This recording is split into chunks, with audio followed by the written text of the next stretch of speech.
ಗರ್ಭವತಿ ಸವತಿ ಮಗಳು ಭಾಗ 14ರಲ್ಲಿ ನಂದಿನಿ ಗಂಡ ಮನೋಹರ್ ಸತ್ತು ಹೋಗಿದ್ದಕ್ಕೆ ಶವನ ಸುಡೋದಕ್ಕೆ ಸ್ಮಶಾನಕ್ಕೆ ತಗೊಂಡ್ ಬರ್ತಾರೆ. ಅದೇ ಸಮಯಕ್ಕೆ ಅಲ್ಲಿಗೆ ಪೊಲೀಸ್ನ ಕರ್ಕೊಂಡು ಅವನ 2ನೇ ಹೆಂಡತಿ ರಾಧಿಕಾ ಅಲ್ಲಿಗೆ ಬರ್ತಾಳೆ.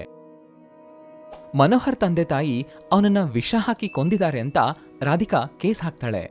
ಪೊಲೀಸ್ನವರು ಮನೋಹರ್ ಶವನ ಪೋಸ್ಟ್ ಮಾರ್ಟಮಿಗೆ ತಗೊಂಡು ಹೋಗ್ತಾರೆ. ಅಪರ್ಣ ಒಂದ್ ಊರಲ್ಲಿ ಒಂದು ಮುದುಕಿ ಹತ್ರ ತಗಲಾಕೋತಾಳೆ. ಸೋಕ್ ಗೀತನ್ನ ಘೋರವಾಗಿ ಭಯಪಡಿಸ್ತಾ ಅನುಭವಿಸ್ಬೇಕು ಅಂತ ಪ್ರಯತ್ನಿಸ್ತಿರ್ತಾನೆ. ಇನ್ನು ಅದಾದ್ಮೇಲೆ ಏನಾಯ್ತು ಅಂತ ಗರ್ಭವತಿ ಸವತಿ ಮಗಳು ಭಾಗ 15ರಲ್ಲಿ ನಾವೀಗ ತಿಳ್ಕೊಳ್ಳೋಣ. ನಂದಿನಿ ತನ್ನ ಮಗುನ ಎತ್ಕೊಂಡು ಅತ್ತೆ ಮನೆಗೆ ಬರ್ತಾಳೆ. ಅಲ್ಲಿಗೆ ಮನೋಹರ್ ಡೂಪ್ಲಿಕೇಟ್ ತಂದೆ ತಾಯಿ ಬರ್ತಾರೆ. ಮನೋಹರ್ ತಂದೆ ತಾಯಿ ಕೋಪದಿಂದ ನಂದಿನಿನ ನೋಡ್ತಾರೆ. ರಾಧಿಕಾನು ತನ್ನ ಮಗುನ ಕರ್ಕೊಂಡು ಅಲ್ಲಿಗೆ ಬರ್ತಾಳೆ. ಎಲ್ರೂ ಮನೆ ಹೊರಗಡೆ ನಿಂತ್ಕೊಂಡು ಒಬ್ರನ್ನೊಬ್ರು ನೋಡ್ತಾ ಇರ್ತಾರೆ. ರಾಧಿಕಾ ಮಗಳು ತೇಜು ಅಳ್ತಾ ಇರ್ತಾಳೆ. ಅಮ್ಮ ಅಮ್ಮ ನಂಗ ಅಶ್ವಾಗ್ತಿದೆ ಅಮ್ಮ. ಒಂದ್ 10 ನಿಮಿಷ ಇರೋ ಪುಟ್ಟ, ಬೇಗ ಅಡ್ಗೆ ಮಾಡ್ತೀನಿ, ಬಿಸಿ ಬಿಸಿಯಾಗಿ ಊಟ ಮಾಡು ಅಂತ ಹೇಳಿ ರಾಧಿಕಾ ತೇಜುನ ಕರ್ಕೊಂಡು ಮನೆ ಒಳಗ್ ಹೋಗ್ಬೇಕು ಅನ್ನೋಷ್ಟೊತ್ತಿಗೆ ಮನೆ ಬಾಗ್ಲ ಹತ್ರ ಮನೋಹರ್ ತಾಯಿ ಕೈ ಅಡ್ಡ ಹಾಕಿ ತಡಿತಾಳೆ. ಎಲ್ಲಿಗೆ? ಈ ಮನೆ ಒಳಗಡೆ ಸೊಸೆಯಾಗಿ ಕಾಲಿಡೋ ಹಕ್ಕು ಅವನ ಹತ್ರ ತಾಲಿ ಕಟ್ಸ್ಕೊಂಡಿರೋ ನಂದಿನಿಗ್ ಮಾತ್ರ. ತಾಳಿ ಇಲ್ದೆ ಕಾಪುರ ಮಾಡಿ ಮಗಳನ್ನ ಹೆತ್ತಿದ್ ನಿನ್ಗಲ್ಲ. ಪೊಲೀಸರ್ನ ಕರೆದ್ರೆ ಯಾರ್ಗಿದೆ ಯಾರ್ಗಿಲ್ಲ ಅಂತ ಅವ್ರು ಹೇಳ್ತಾರೆ, ಅರ್ಥ ಆಯ್ತಾ? ನೋಡಿ, ತಾಲಿ ಇಲ್ದೆ ನಾನು ತಾಯಿ ಆಗಿದ್ದೀನಿ, ನೀವು ಹೆತ್ತದೇನೆ ತಂದೆ ತಾಯಿ ಆಗಿದ್ದೀರಾ. ಇರೋ ಅವಸರ ಮತ್ತೆ ಹಕ್ಕು ಏನೂ ಇಲ್ಲ. ಅವನು ನಮ್ಗೆ ಹುಟ್ಟದೇ ಇರ್ಬೋದು, ಆದ್ರೂ ಹತ್ರ ಇದ್ದು ಅವನ್ಗೆ ಎಲ್ಲ ನೋಡಿದ್ದು ಮಾಡಿದ್ದು ನಾವು ಸುಳ್ಳಾದ್ರೂ ನಮ್ ಪ್ರೀತಿ ಸುಳ್ಳಲ್ಲ. ಇನ್ನೊಂದ್ ಕಡೆಗೆ ತೇಜು ಹಸುವಿನಿಂದ ಅಳ್ತಾ ಇರ್ತಾಳೆ. ಅಮ್ಮ ಅಶ್ವಾಗ್ತಿದೆ ಅಮ್ಮ, ಅಶ್ವಾಗ್ತಿದೆ. ಮನೋಹರ್ ತಾಯಿ ಏನು ಮಾತಾಡದೆ ಕೈ ಅಡ್ಡ ತೆಗಿತಾಳೆ. ಹಾಗಾಗಿ ರಾಧಿಕಾ ತೇಜುನ್ ಕರ್ಕೊಂಡು ಮನೆ ಒಳಗೋಗ್ತಾಳೆ. ಮನೋಹರ್ ತಾಯಿ ನಂದಿನಿ ಹತ್ರಕ್ ಬರ್ತಾಳೆ. ಅವಳ ಕೈ ಹಿಡ್ಕೋತಾಳೆ. ಮನೋಹರ್ ತಾಯಿ ಏನ್ ಮಾಡ್ತಾ ಇದ್ದಾಳೆ ಅಂತ ನಂದಿನಿಗೆ ಅರ್ಥ ಆಗ್ತಾ ಇರಲ್ಲ. ಎಲ್ಲನೂ ವಿಚಿತ್ರ ಅನಿಸ್ತಾ ಇರುತ್ತೆ. ನೋವಿನಿಂದ ಮನೋಹರ್ ತಾಯಿ ಹೀಗಂತಾಳೆ, ನಮ್ಮನ್ನ ಕ್ಷಮ್ಸಮ್ಮ, ನಿನ್ನತ್ರ ನಾವು ತುಂಬಾ ತಪ್ಪಾಗಿ ನಡ್ಕೊಂಡಿದ್ವಾ. ನಿನ್ನ ಬೈದ್ವಿ, ಓಡಿದ್ವಿ, ತುಂಬಾ ಕೆಟ್ಟ ಮಾತೆಲ್ಲ ಬೈದಿದೀವಿ. ಎಲ್ಲ ಆಸ್ತಿಗೋಸ್ಕರನೇ ಮಾಡಿದ್ದಮ್ಮ. ನೀವ್ ನನ್ನನ್ನು ಹೊಡೆದಿದ್ದಕ್ಕೋ ಬೈದಿದ್ದಕ್ಕೋ ನನ್ಗೆ ಎಂತಹ ಕೋಪನೂ ಇಲ್ಲ ಅತ್ತೆ. ಆದ್ರೆ ನೀವು ಅವ್ರಿಗೂ ವಿಷ ಕೊಟ್ಟು ಸಾಯಿಸ್ಬಿಟ್ರಲ್ವಾ, ಅದಕ್ಕೆ ತುಂಬಾ ಕಷ್ಟ ಅನ್ಸ್ತಿದೆ. ನಿಮ್ಮನ್ನ ಗಟ್ಟಿಯಾಗಿ ಬೈಬೇಕು ಅನ್ಸ್ತಿದೆ, ಜಗಳ ಮಾಡ್ಬೇಕು ಅನ್ಸ್ತಿದೆ. ಆಕ್ಸಿಡೆಂಟ್ ಮಾಡಿ ಓಡೋದ್ರೇನೆ ತಪ್ಪು. ಆಕ್ಸಿಡೆಂಟ್ ಮಾಡಿ ಆ ತಪ್ಪನ ಒಪ್ಕೊಂಡ್ರೆ ತಪ್ಪಲ್ಲ ಅಲ್ಲಮ್ಮ. ನಾವ್ ಮಾಡಿದ ತಪ್ಪಿಗೆ ಶಿಕ್ಷೆ ಅನುಭವಿಸ್ಬೇಕು ಅಂತ ಅನ್ಕೋತಿದೀವಿ. ಹಾಗಾದ್ರೆ ನೀವೇನ ಅವ್ರಿಗೆ ವಿಷ ಕೊಟ್ಟು ಸಾಯಿಸಿದ್ದು? ಹೌದಮ್ಮ. ಆ ಮಾತ್ ಕೇಳ್ತಾ ಇದ್ದ ಹಾಗೆ ನಂದಿನಿಗೆ ತನ್ನ ಕಾಲ್ ಕೆಳಗಿರೋ ಭೂಮಿ ನಡಗದಾಗನ್ಸುತ್ತೆ. ನಂದಿನಿಗೆ ಎಲ್ಲವೂ ವಿಚಿತ್ರವಾಗಿರುತ್ತೆ. ಕಣ್ ತಿರುಗ್ತಾ ಕೆಳಗಡೆ ಬೀಳೋ ಹಾಗನ್ನಿಸ್ತಾ ಇರುತ್ತೆ. ಇದ್ದಕ್ಕಿದ್ದ ಹಾಗೆ ಮಡ್ಲಲ್ಲಿರೋ ಮಗು ಅಳೋಕ್ ಶುರು ಮಾಡುತ್ತೆ. ನಂದಿನಿ ಸಮಾಧಾನ ಮಾಡ್ಕೊಳ್ತಾ ಅಳ್ತಾ ಇರೋ ಮಗುನ ಕರ್ಕೊಂಡು ಮನೆ ಒಳಗೆ ಹೋಗ್ತಾಳೆ. ಮನೋಹರ್ ಡೂಪ್ಲಿಕೇಟ್ ತಂದೆ ತಾಯಿ ಒಬ್ರನ್ನೊಬ್ರು ನೋಡ್ಕೊಳ್ತಾ ಇರ್ತಾರೆ. ಇದೇ ಸಮಯ ಅನ್ಕೊಂಡು ಮನೋಹರ್ ತಂದೆ ತಾಯಿ ಮನೆ ಒಳಗೆ ಹೋಗದೆ ಅಲ್ಲಿಂದ ಓಡೋಗ್ಬಿಡ್ತಾರೆ. ಅದು ಮಧ್ಯರಾತ್ರಿ ಸಮಯ. ಗಂಟೆ 2 ಆಗ್ತಾ ಇರುತ್ತೆ. ಇನ್ಸ್ಪೆಕ್ಟರ್ ವಿಜಯ್ ಮಾರುವೇಷದಲ್ಲಿ ಕೈಯಲ್ಲಿ ಬ್ರೀಫ್ ಕೇಸ್ ಇಟ್ಕೊಂಡು ಒಂದು ಸ್ಟ್ರೀಟ್ ಲೈಟ್ ಕೆಳಗಡೆ ಕಾಯ್ತಾ ಇರ್ತಾನೆ. ಆತನ ಹತ್ರ ಇರೋ ಸೆಲ್ಫೋನ್ ರಿಂಗ್ ಆಗುತ್ತೆ. ನೀವ್ ಹೇಳ್ದಾಗೆ 6ನೇ ನಂಬರ್ ಬೀದಿ ದೀಪದ ಹತ್ರನೇ ಇದೀನಿ. ಆ ಕಡೆಯಿಂದ ಫೋನಲ್ಲಿ ಏನೋ ಹೇಳ್ದಾಗೆ ವಿಜಯ್ ಕೇಳಿಸುತ್ತೆ. ಅದನ್ನ ವಿಜಯ್ ಸರಿಯಾಗಿ ಕೇಳಿಸ್ಕೊತಾನೆ. ಹೀಗೆ 2 ನಿಮಿಷ ಆದ್ಮೇಲೆ ವಿಜಯ್ ಫೋನ್ ಇಡ್ತಾನೆ. ಅಲ್ಲಿಂದ ಮುಂದಕ್ಕೆ ನಡೀತಾ ಹೋಗ್ತಾನೆ. ಮತ್ತೊಂದ್ ಕಡೆ ಹಾವು ಮತ್ತು ಚೇಳು ಗೀತನ್ ಕಡೆಗೆ ಬರ್ತಾ ಇರುತ್ತವೆ. ಅದನ್ನ ನೋಡಿ ಸೋಕ್ ನಗ್ತಾ ಇರ್ತಾನೆ. ಗೀತಾನೋ ಭಯಪಡ್ತಾ ಇರ್ತಾಳೆ. ಅಷ್ಟರಲ್ಲಿ ಜೋರಾಗಿ ಬಾಗಿಲು ಬಡಿಯೋ ಸದ್ದಾಗುತ್ತೆ. ಅದನ್ನ ಕೇಳಿಸ್ಕೊಂಡ ಸೋಕ್ ಹಾವನ್ನ ತಗೊಂಡು ಒಂದು ಡಬ್ಬದಲ್ಲಿ ಹಾಕಿ ಮುಚ್ಚಿಡ್ತಾನೆ. ಹಾಗೆ ಚೇಳಿನ ತಗೊಂಡು ಇನ್ನೊಂದು ಡಬ್ಬದಲ್ಲಿ ಹಾಕ್ತಾನೆ.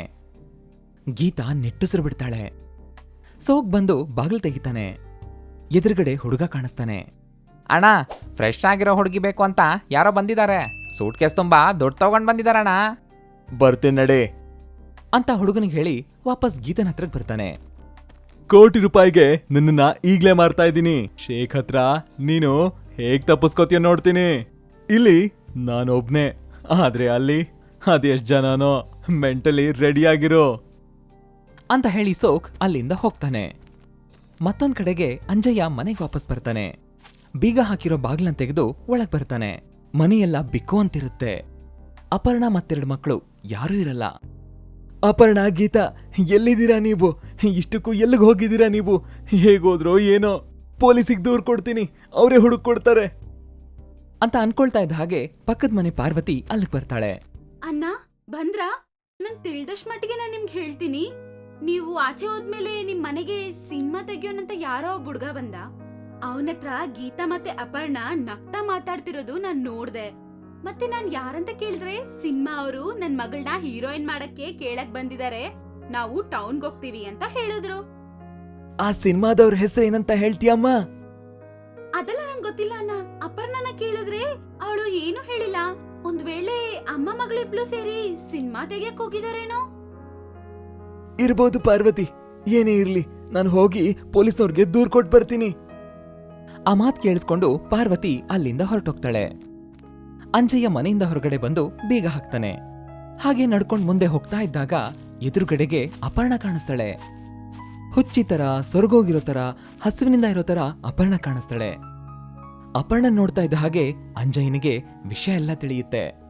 ಮೋಸ ಹೋಗಿದ್ದಾಳೆ, ತಪ್ಪಿಸ್ಕೊಂಡ್ ಬಂದಿರಬಹುದು ಅಂತ. ಆದ್ರೆ ಅಪರ್ಣನ್ ಪಕ್ಕ ಮಗಳು ಗೀತಾ ಕಾಣಿಸ್ತಿರಲ್ಲ. ಅಂಜಯ್ಯ ಅಪರ್ಣನ್ ಹತ್ರಕ್ ಬರ್ತಾನೆ. ಅಪರ್ಣ ಅಳ್ತಾ ನೋವು ಪಟ್ಕೊಳ್ತಾ ಅಂಜಯ್ಯನ್ ಕಾಲಕ್ ಬೀಳ್ತಾಳೆ. ನನ್ನಂಗ್ ಕ್ಷಮಿಸ್ಬಿಡಿ. ಅತಿ ಆಸೆಗ್ ಹೋಗಿ ಯಾರೋ ಗೊತ್ತಿಲ್ದಿರೋರ್ನ ನಂಬಿ ನನ್ ಮೋಸ ಹೋಗ್ಬಿಟ್ಟೆ. ನನ್ನಿಂದನೇ ನನ್ ಕುಟುಂಬಕ್ಕೆ ಇವತ್ತು ಈ ಗತಿ ಬಂದಿದೆ ಅಂತ ಅಳ್ತಾ ಇರ್ತಾಳೆ. ಅದನ್ನ ನೋಡ್ದ ಅಂಜಯ್ಯ ಅಪರ್ಣನ ಕಾಲ ಹತ್ರದಿಂದ ಮೇಲೆ ಕೇಳ್ಸಿ ಅವಳ ಕಣ್ಣೀರೊರೆಸ್ತಾನೆ. ನಂದಿನಿ ಎಲ್ಲಿದ್ದಾಳೆ ರೀ? ಅವಳ ಕಾಲಿಡ್ಕೊಂಡು ಕ್ಷಮ್ಸಕ್ ಕೇಳ್ಬೇಕು ರೀ ನಾನು.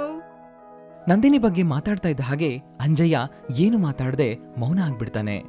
ಅಪರ್ಣ ಮನೆಗೆ ಬೀಗ ಹಾಕಿರೋದನ್ನ ನೋಡ್ತಾಳೆ. ನಂದಿನಿ ಮನೇಲಿಲ್ಲ ಅಂತ ಅರ್ಥ ಆಗುತ್ತೆ. ಹೆರಿಗೆ ಸಮಯ ಅಲ್ವಾ, ಹಾಗಾಗಿ ಹೆರಿಗೆಗೆ ಆಸ್ಪತ್ರೆಗೆ ಹೋಗಿರ್ಬೋದು ಅನ್ಕೋತಾಳೆ. ನಂದಿನಿಗೆ ಮಗು ಆಯ್ತಾ ರೀ? ಹೆಣ್ಮಗುನ ಗಂಡ್ಮಗುನ? ಇಷ್ಟಕ್ಕೂ ಗೀತಾ ಎಲ್ಲಿದ್ದಾಳೆ?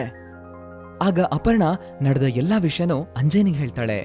ಅದನ್ನೆಲ್ಲ ಕೇಳಿದ್ಮೇಲೆ ಅಂಜಯ್ಯನಿಗೆ ಕೋಪ ಬರುತ್ತೆ. ಆಗ ಜೋರಾಗಿ ಅಪರ್ಣನ್ ಕೆನ್ನೆಗೆ ಹೊಡಿತಾನೆ.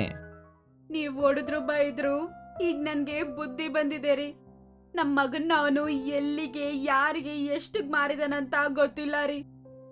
ನೀನು ಅವನ್ನ ಗುರ್ತಿಡ್ತೀಯ ತಾನೆ? ಅವ್ನು ನೋಡೋದಕ್ಕೆ ಹೇಗಿದ್ದ ಅಂತ ನಾವು ಪೊಲೀಸ್ನವ್ರಿಗೆ ಹೇಳಿದ್ರೆ ಅವರು ನಮ್ ಗೀತನ ಹುಡುಕೊಡ್ತಾರೆ. ಬಾ ಪೊಲೀಸ್ ಸ್ಟೇಷನ್ಗೆ ಹೋಗೋಣ ಅಂತ ಅನ್ಕೊಂಡು ಅವರಿಬ್ರು ಅಲ್ಲಿಂದ ಹೊರಡ್ತಾರೆ. ಇನ್ನು ಮಾರುವೇಷದಲ್ಲಿದ್ದ ವಿಜಯ್ ಮತ್ತೆ ಸೋಕ್ ಇಬ್ರು ಮಾತಾಡ್ಕೋತಾ ಇರ್ತಾರೆ. ನೀನ್ ಕೇಳ್ದ ₹1,00,00,000 ತಗೊಂಡ್ ಬಂದಿದ್ದೀನಿ, ಮತ್ತೆ ಸರ್ಕ್ ತೋರಿಸಿ ನೋಡೋಣ. ವಿಜಯ್ ಆ ಮಾತು ಹೇಳ್ತಾ ಇದ್ದ ಹಾಗೆ ಸೋಕ್ ಶಿಳ್ಳೆ ಹಾಕ್ತಾನೆ. ಹುಡುಗ ಹೋಗಿ ಗೀತಾನ್ ಕರ್ಕೊಂಡು ಅವ್ರ ಹತ್ರಕ್ ಬರ್ತಾನೆ. ಗೀತಾ ಅಳ್ತಾ ಇರ್ತಾಳೆ. ಫಿಗರ್ ಮಾತ್ರ ಸಖತ್ತಾಗಿದೆ, ಸ್ವಲ್ಪ ಊಟ ಗೀಟ ಚೆನ್ನಾಗಿ ಹಾಕಿದ್ರೆ ಇನ್ನೂ ಸಖತ್ತಾಗಿರೋದು. ತುಂಬಾ ಹಠಮಾರಿ ಸರ್, ಏನನ್ನೂ ಬೇಡ ಅಂತಾಳೆ. ಏನ್ ಕೊಟ್ರು ಬೇಡ ಅಂತ ಹೇಳ್ತಾ ನೋಡಿ ಹೀಗಾಗಿದ್ದಾಳೆ. ಸರ್ಕ್ ನೋಡಿದ್ರಲ್ವಾ, ಎಲ್ಲಿ ನನ್ ದುಡ್ಡು? ವಿಜಯ್ ಏನು ಮಾತಾಡದೆ ಬ್ರೀಫ್ ಕೇಸ್ ತೆಗೆದು ಅದ್ರೊಳಗಿರೋ ಗನ್ ಹೊರಗೆ ತೆಗಿತಾನೆ. ಸೋಕ್ ತಲೆಗೆ ಗುರಿ ಇಡ್ತಾನೆ. ಇಷ್ಟು ದಿನ ನೀನ್ ತಪ್ಸ್ಕೊಂಡಿದ್ದಾಯ್ತು, ಇನ್ಮುಂದೆ ನಿನ್ನ ಆಟ ನಡೆಯಲ್ಲ. ಏನು ಹುಚ್ಚಾಟ ಆಡ್ದೆ, ಹೊರಗಡೆ ಪೊಲೀಸ್ ಜೀಪ್ ಇದೆ, ಹೋಗಿ ಸುಮ್ನೆ ಹತ್ತಿದ್ರೆ ಪ್ರಾಣ ಉಳಿಯುತ್ತೆ. ಇಲ್ಲ ಅಂದ್ರೆ ನೀನು ಈ ಗುಂಡಿಗೆ ಬಲಿಯಾಗ್ಬೇಕಾಗತ್ತೆ. ಅದನ್ನ ಕೇಳಿಸ್ಕೊಂಡು ಸೋಕ್ ಶಾಕ್ ಆಗ್ತಾನೆ. ಇಷ್ಟು ದಿನ ಯಾರಿಗೂ ಗೊತ್ತಾಗದೆ ಇರೋ ನನ್ ಜಾಗ ಅದು ಹೇಗೆ ಇವಾಗ ಪೊಲೀಸ್ನವ್ರಿಗೆ ಗೊತ್ತಾಗ್ಬಿಡ್ತು ಅಂತ ಯೋಚಿಸ್ತಾ ಅಲ್ಲಿರೋ ಆ ಹುಡುಗನ್ ಕಡೆಗೆ ನೋಡ್ತಾನೆ. ಆ ಹುಡುಗ ತಪ್ಪು ಮಾಡಿರೋ ರೀತಿಲಿ ತಲೆ ಬಗ್ಗಿಸ್ತಾನೆ. ಆಗ ಸೋಕ್ಗೆ ಪೂರ್ತಿ ವಿಷಯ ಅರ್ಥ ಆಗುತ್ತೆ. ಇದು ಖಂಡಿತ ಆ ಹುಡುಗ ಮಾಡಿರೋ ಕೆಲ್ಸಾನೇ ಅಂತ ಅನ್ಕೋತಾನೆ. ಇನ್ನು ವಿಜಯ್, ಸೋಕ್ ಮತ್ತೆ ಗೀತಾ 3 ಜನ ಪೊಲೀಸ್ ಜೀಪ್ ಹತ್ರಕ್ ಬರ್ತಾರೆ. ಅದನ್ನ ಹತ್ತಿ ಅಲ್ಲಿಂದ ಹೊರಟೋಗ್ತಾರೆ. ವಿಜಯ್ ತಂದಿದ್ದ ಬ್ರೀಫ್ ಕೇಸ್ನ ಹುಡುಗ ತೆಗೆದು ನೋಡ್ತಾನೆ. ಅದರಲ್ಲಿ 10 ಲಕ್ಷ ಕ್ಯಾಶ್ ಇರುತ್ತೆ. ಅದನ್ನ ತಗೊಂಡು ಆ ಹುಡುಗ ಅಲ್ಲಿಂದ ಹೊರಟೋಗ್ತಾನೆ. ಇನ್ನು ಪೊಲೀಸ್ ಸ್ಟೇಷನ್ಗೆ ಹೋಗ್ಬೇಕು ಅಂತ ಹೊರಟಿದ್ದ ಅಂಜಯ್ಯ ಮತ್ತೆ ಅಪರ್ಣನ್ಗೆ ಎದುರುಗಡೆಗೆ ಪೊಲೀಸ್ ಜೀಪ್ ನಿಲ್ಸುತ್ತೆ. ಅದರಿಂದ ಗೀತಾ ಮತ್ತೆ ಇನ್ಸ್ಪೆಕ್ಟರ್ ವಿಜಯ್ ಕೆಳಗಿಳಿದು ಬರ್ತಾರೆ. ವಿಜಯ್ ಗೀತಾನ ಅವ್ರಿಗೆ ಒಪ್ಪಿಸ್ಬಿಟ್ಟು ಅಲ್ಲಿಂದ ಹೊರಟೋಗ್ತಾನೆ. ಅಂಜಯ್ಯ, ಅಪರ್ಣ, ಗೀತಾ 3 ಜನ ಸೇರ್ಕೊಂಡು ಇನ್ಸ್ಪೆಕ್ಟರ್ ವಿಜಯ್ಗೆ ಧನ್ಯವಾದ ಹೇಳ್ತಾರೆ. ಇನ್ನು ಪೋಸ್ಟ್ ಮಾರ್ಟಮ್ ಆದ್ಮೇಲೆ ಮನೋಹರ್ ಬಾಡಿನ ಆಂಬ್ಯುಲೆನ್ಸ್ ಅಲ್ಲಿ ತಗೊಂಡು ಗೀತಾ ಮತ್ತೆ ನಂದಿನಿ ಸ್ಮಶಾನಕ್ಕೆ ಬರ್ತಾರೆ. ಅಲ್ಲಿಗೆ ಅಂಜಯ್ಯ, ಅಪರ್ಣ ಮತ್ತೆ ಗೀತಾನೂ ಬರ್ತಾರೆ. ಚಿತೆ ಮೇಲಿಟ್ಟು ಅವನ್ನ ಸುಡ್ತಾರೆ. ಅದಾದ್ಮೇಲೆ ಎಲ್ರೂ ಒಟ್ಟಿಗೆ ನಂದಿನಿ ಮನೆಗೆ ಬರ್ತಾರೆ. ರಾಧಿಕಾ ಮತ್ತೆ ನಂದಿನಿ ಇಬ್ರು ಒಟ್ಟಿಗೆ ಮಾತಾಡ್ತಾ ಇರ್ತಾರೆ. ರಾಧಿಕಾ ಮಗಳು ತೇಜು ಪ್ರೀತಿಯಿಂದ ನಂದಿನಿ ಮಗುನ ಆಟ ಆಡಿಸ್ತಾ ಇರ್ತಾಳೆ. ಆ ಮಗು ನಗ್ತಾ ಇರುತ್ತೆ. ಅದನ್ನ ನೋಡಿ ಎಲ್ರೂ ಸಂತೋಷ ಪಡ್ತಾರೆ. ಇಲ್ಲಿಗೆ ಗರ್ಭವತಿ ಸವತಿ ಮಗಳು ಕಥೆ ಸಮಾಪ್ತಿ. ಎಲ್ರಿಗೂ ನಮಸ್ಕಾರ. ಇಲ್ಲಿವರೆಗೂ ನೀವು ನಮಗೆ ನೀಡಿದ ಸಹಕಾರಕ್ಕೆ ತುಂಬಾ ಧನ್ಯವಾದಗಳು.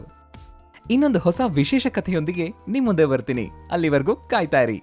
ಈ ವಿಡಿಯೋ ನಿಮ್ಗೆ ಇಷ್ಟ ಆಗಿದ್ರೆ ಲೈಕ್ ಮಾಡಿ, ಕಮೆಂಟ್ ಮಾಡಿ, ಹಾಗೆ ಇದೇ ತರದ ಇಂಟ್ರೆಸ್ಟಿಂಗ್ ಸ್ಟೋರೀಸ್ಗಳಿಗಾಗಿ ನಮ್ಮ ಚಾನೆಲ್ನ ಈಗಲೇ ಸಬ್ಸ್ಕ್ರೈಬ್ ಮಾಡಿ. Thanks for watching.